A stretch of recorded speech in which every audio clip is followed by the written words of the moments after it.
বর্তমান দুনিয়ায় কৃত্রিম বুদ্ধিমত্তা সবচেয়ে আলোচিত প্রযুক্তি। সেই আলোচনাকে বাস্তবের মঞ্চে এনে এক নজিরবিহীন সিদ্ধান্ত নিল ইউরোপের একটি ছোট দেশ আলবেনিয়া। এলএমই সার্টিফাইড বিশ্বসেরা কপারে তৈরি ওয়ালটন কেবলস, যা আপনার স্থাপনাকে রাখবে সব সময় নিরাপদ। বিশ্বে প্রথমবারের মতো একজন এআই অর্থাৎ কৃত্রিম মানবীকে সরকারিভাবে মন্ত্রী হিসাবে নিয়োগ দিয়েছে দেশটি। এই এআই মন্ত্রীর নাম রাখা হয়েছে দিয়াল্লা, যার অর্থ সূর্য।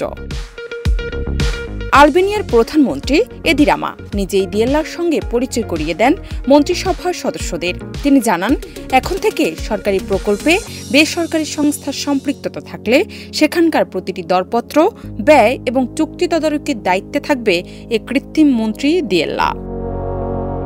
দুর্নীতি প্রতিরোধে কাজ করবে দিয়াল্লা। আলবেনিয়া বহু বছর ধরেই ইউরোপিয়ান ইউনিয়নের সদস্যপদ পেতে চায়, কিন্তু দীর্ঘদিনের দুর্নীতি সেই পথে সবচেয়ে বড় বাধা হয়ে দাঁড়িয়েছে। এদিকে চলতি বছর চতুর্থবারের মতো সরকার গঠন করে প্রধানমন্ত্রী রামা এখন তার মূল লক্ষ্য হিসেবে দুর্নীতি নির্মূলকেই দেখছেন।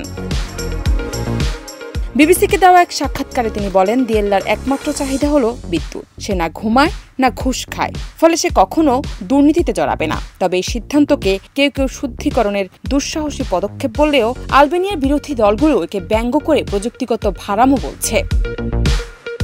ডেমোক্রেটিক পার্টির সংসদ সদস্য গাজমেন্ট বার্ধি সামাজিক মাধ্যমে লিখেছেন, এটি আরেকটি নাটক, যা প্রধানমন্ত্রী রামার দীর্ঘ নাট্যতালিকার নতুন সংযোজন।